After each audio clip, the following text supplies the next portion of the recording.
Hi, I'm Marcia Franklin at the Idaho Botanical Garden in Boise. Gardens like this provide a refuge from everyday life. In challenging times like these, they're even more important as places of solace and beauty. Even if you can't get to a garden, though, there are ways to find tranquility. On the next edition of the 180, I talk with Dana Marsh, the spiritual director of Heart of the Dharma, a meditation center in Boise inspired by Buddhist traditions. Marsh shares her thoughts on how mindfulness techniques can help us center ourselves during a time fraught with emotion. She also talks about her own 180 that led her to the practice of Buddhism. I hope you can join us.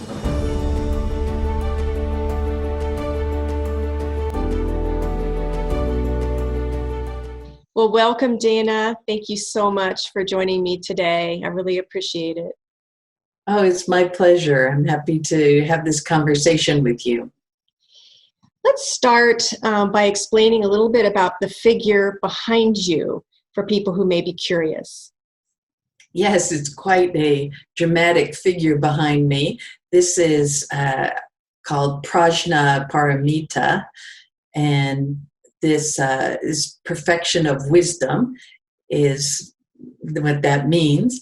And what this iconography is showing is this like our primordial state of our mind. So it's very perfectly done in the sense that it's even on both sides. It's very technical to make this kind of iconography. And when we look at it, it is intended to bring our mind into calm and peace. So this was a gift from my teacher, and I really, really appreciate that. And then on this side of me, I have what's called the Heart Sutra, and it's written in Tibetan script. And my teacher did the artwork on it. Well, you're also a teacher of Buddhism and of mindfulness. How do you think those practices can help people during this time and beyond?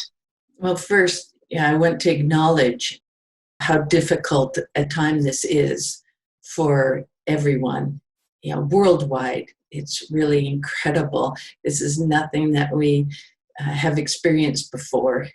So it's expected that it would be challenging. Things that we haven't contacted before are difficult. So I think first we have to understand that it's okay. It's okay that we are feeling like this is hard. So we can acknowledge ourselves. We don't want to get into this mindset where we aren't connected to our heart and to ourselves and feel like we should be experiencing things differently than we do. But we do need to have some mindfulness in our reaction to everything that we experience. Otherwise, we just spin out of control and we can become very uncomfortable in our own skin. We can even, just lose our selves totally. And so we want to avoid that at all costs. We want to be able to be present with what's happening in the moment. And this is the main part of our practice, is to know where our mind is, to know what is our mind doing with whatever it's experiencing in the moment. And then bring our awareness to that. To bring awareness means to see things as they are rather than as they appear to be. So this is a little tricky, and that's why they say there are 84,000 teachings. So this is quite in-depth. The Buddha Dharma, which I like to call it, is quite in-depth. And so there's a lot that we can explore. And all of it comes not from some philosophy, but from experience of masters before us. So working with our minds now is quite challenging because many of us haven't been exposed to any kind of mind training, working with our minds. We just don't know what to do. We're used to our own habitual patterns of doing things, and now it's like something's come out of left field, and since we haven't seen it before, we don't have a habitual pattern maybe set in place for this, so we're scrambling in a sense. We don't know what to do, which makes it even worse because now we're experiencing a lot of confusion, worry, we're tense, we could be in a particularly difficult situation. We could be sick. A family member could be sick. Someone may have died in our families. Maybe we don't have an income coming in. So all of these things are quite challenging. And we can work with our mind around them. It does take some practice, though. Well, let's take one of those emotions, fear. A lot of people are understandably fearful that they could get this virus or that somebody they love could get it. How does mindfulness and the practice of it help dampen that fear, or at least not make it so all-consuming? Yes. Fear is quite natural, isn't it? It is a protective part of our biology, but then it can get out of control, where then we're experiencing fear that takes over our minds, and then we can't function. We spend all of our time in fear, where the response to fear is really meant to be a short term, get away from whatever is maybe chasing us or whatever's happening. So here, this is a long-term experience that we're having, and the fear that we experience is quite palpable. And the response that we have to it, for most people, is that we want it to go away, right? And in that sense, we're rejecting it. We're rejecting the experience that we're having, this fear. And the more we reject something, the bigger it gets. So it's like, I call it chumming the water of the mind. So it's like feeding sharks with blood. They'll come in droves. So here we're resisting. So we're not only having the feeling of fear in our body, but it's triggering so many thoughts in our mind. Then our mind is racing with all of the thoughts of what could happen to us, and it magnifies everything again and again. And we could be sitting in our home completely, separated from everybody and still have this kind of fear. Or we could be in maybe in the hospital, or maybe somebody we love is in the hospital. So to work with fear, we really need to work at embracing it, which is kind of the opposite of what we would normally do.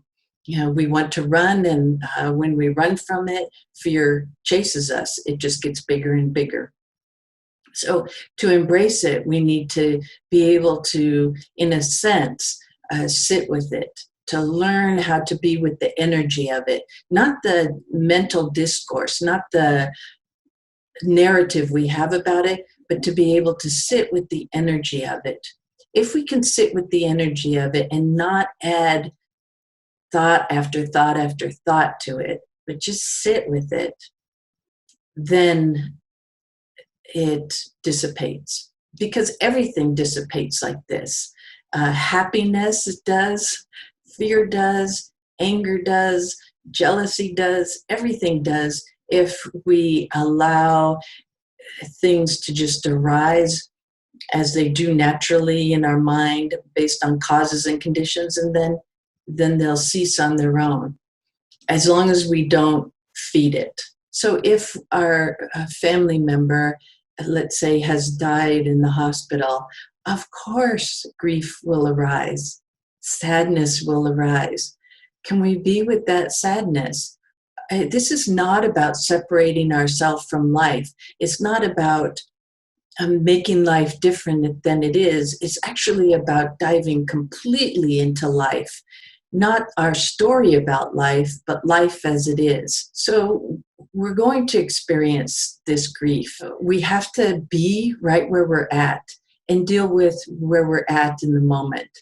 We don't want to reject anything that we're experiencing. And it's okay to be sad. This is part of, how life expresses itself, but it's impermanent.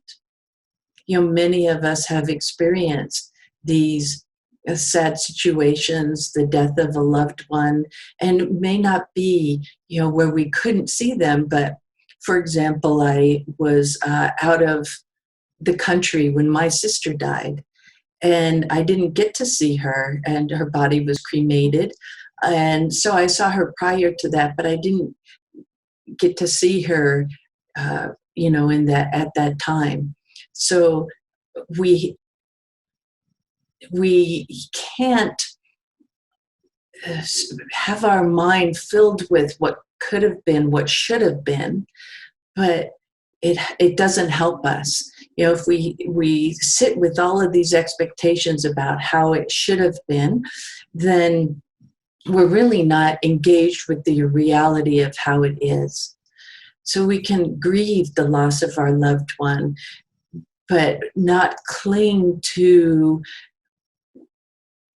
the story we have about how it should have gone, how it should have been.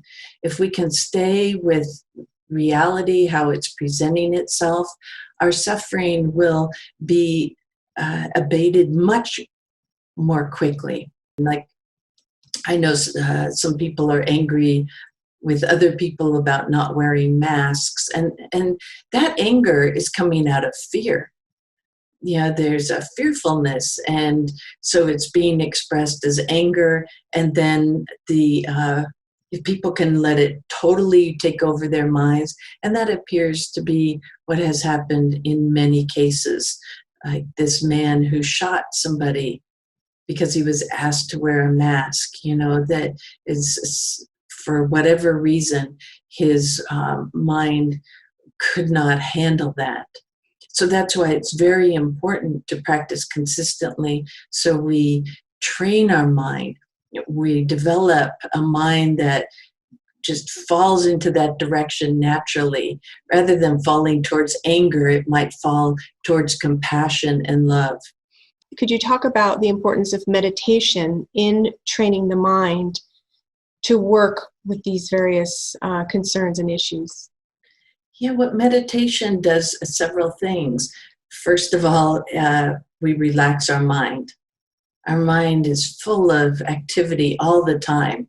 It just is running 24/7, it seems, even at night. Many people can't sleep because their mind is really churning all night long. So meditation, when we come to meditation, we sit down and we dedicate ourselves to sit there and watch our experience. So we're in the beginning, we might pay attention to the breath. Paying attention to the breath allows the mind to calm itself. So we breathe naturally, we relax our body, we sit there in this very comfortable posture. It doesn't have to be cross-legged or a lotus, or can be in a chair. And we sit in this relaxed posture, and we start to pay attention to the breath. And what we'll find right away is that thoughts are arising. And lots of people are mistaken when they have the idea that meditation is about not thinking. Good luck with that, right? Because our mind is moving, it moves. But we can develop a new relationship with our thinking. And the amount of thoughts we have can diminish significantly. So, and that happens with practice. And in meditation practice, we also see the habitual patterns that we have, the stuff that arises. It's the same stuff again and again. And we see, oh, maybe I need to look at that in my daily life, about how I react or how I engage with other people. Or is this even real in the first place? Am I just responding out of how I responded when I was a child? Have I really thought about this and looked at this completely? Because often we just look one-dimensionally at a situation and not see all the facets of it. So we can come even in our ordinary life, like we go into the grocery store and we see people aren't wearing masks. We can pause for a moment, recognize our mind is starting to go crazy, take a deep breath, relax, just, we don't have to even pause walking. We don't have to close our eyes. Just still pushing our cart, recognizing where our mind is. Relax, relax. Dana, can you talk about how you came to the practice of Buddhism and the difference it's made in your own life? Oh, sure. Oh my goodness. Well, Big question. I feel so incredibly fortunate. I feel so incredibly fortunate to have met with these teachings. It is an unbelievable good fortune. My teacher, Anam Thupten Rinpoche, came from Tibet, and he escaped from Tibet, hiking over the Himalayas, which is quite amazing. The government, of course, don't want these people leaving the country. So he escaped from Tibet, and somehow, for all kinds of causes and conditions, he made it to Boise, Idaho.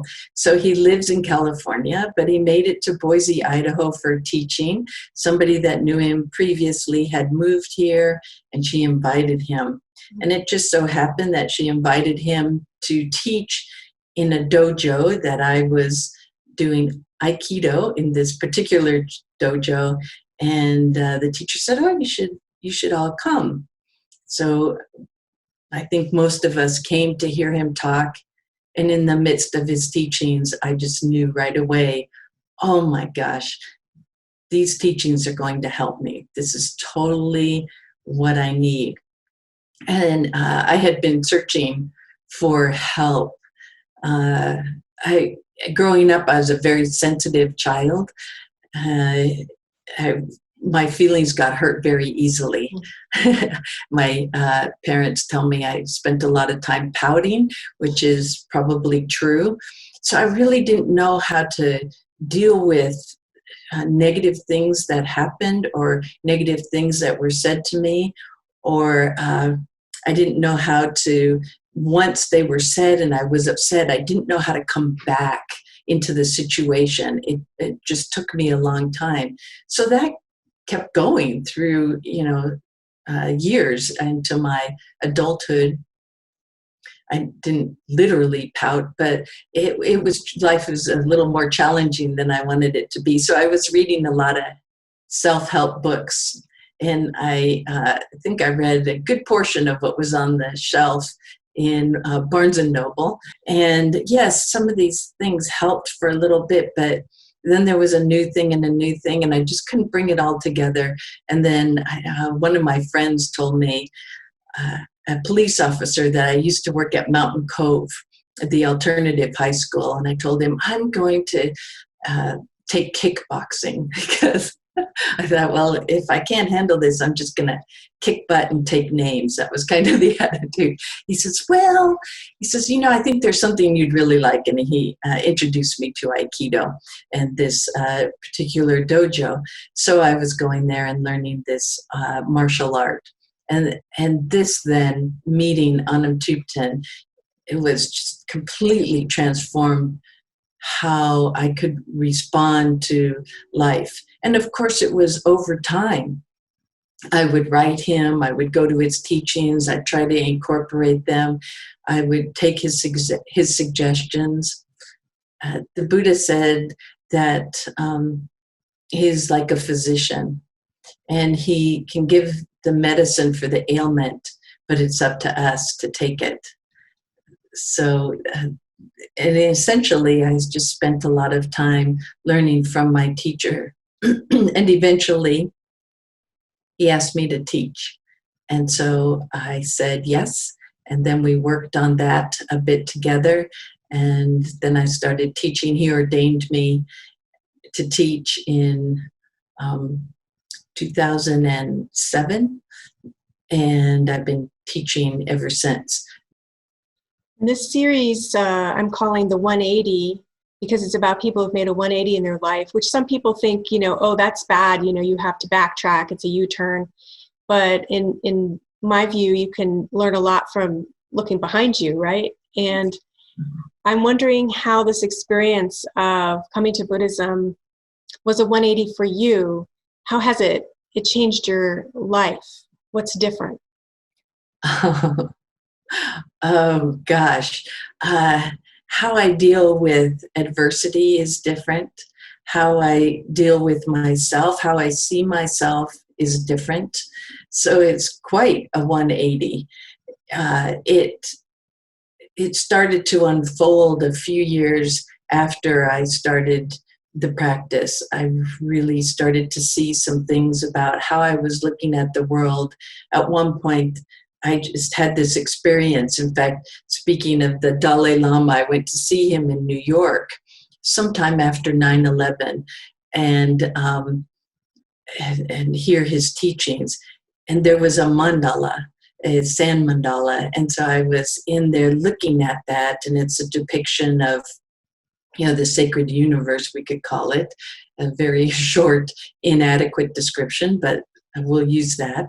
And I just looked at it and thought to myself, oh my gosh, Dana, you've been creating so much turmoil in your life. Being upset over little things, being concerned about stuff that if if I were to die that day, they would be completely unimportant, So that was a moment of insight where I just saw how much of my life was spent in turmoil when it was unnecessary. And it was, in a sense, self-created. You mentioned the term impermanence before, the word impermanence. Could you expand on that a little bit for folks who are watching and how that may play into what's occurring right now? Yes. So this experience that we're having right now, the conversation that we're having, is going to come to an end shortly. It's impermanent. It's nothing permanent that's going to continue on and on. The same is true for this virus. It's impermanent. The situation we're in is impermanent, as well as moment to moment is impermanent. It's everything is always changing. Nothing has any quality of permanence in it, although it appears to be permanent, like our furniture appears to be permanent. But eventually what we'll end up doing with our furniture is giving it away or taking it to the dump, and then we call it junk, right? So it changes for us. Everything is always changing like this.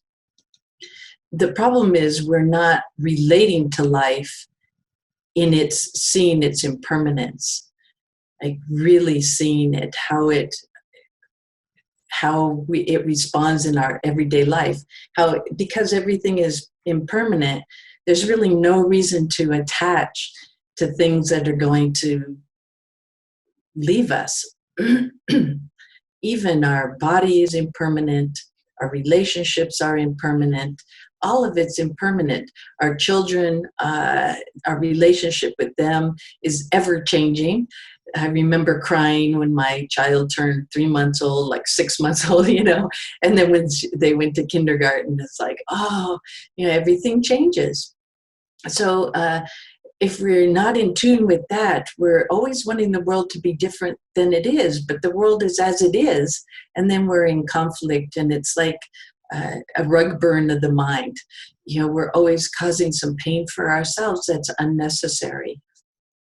We can have everything, all the lovely things, just we can't be overly attached to them thinking that they're going to give us something that it doesn't have that quality. We're imputing that quality onto it, and it's an unreal expectation of those things. People are talking a lot about when we get back to normal, when things get back to normal. How does that phrase strike you when you hear that? Oh man, I I really, what is normal? I don't want us, in a sense, to get back to normal in the sense of just running back into an unconscious life, living a life that is not feeling meaningful, not filled with care and compassion and wisdom for ourselves and for others. So this doesn't mean that the world has to change. It just means that our attitude, our perspective could change while we're in this time. Like we could look at things with new eyes when we go back out into the world. In fact, we could start, of course, now. And I cautioned the group of people who practice with me to, when they go to their door to open it, to go back into the world when everything opens back up, to have, hopefully there's been some transformation through practice, to really look at one's mind and see, how do I want to live my life? So today I just talked about this idea of, some people have been sick and then they've recovered and they feel that they have a new lease on life. Let's all come to this sense that we all have a new lease on life, and how do we want to spend our time?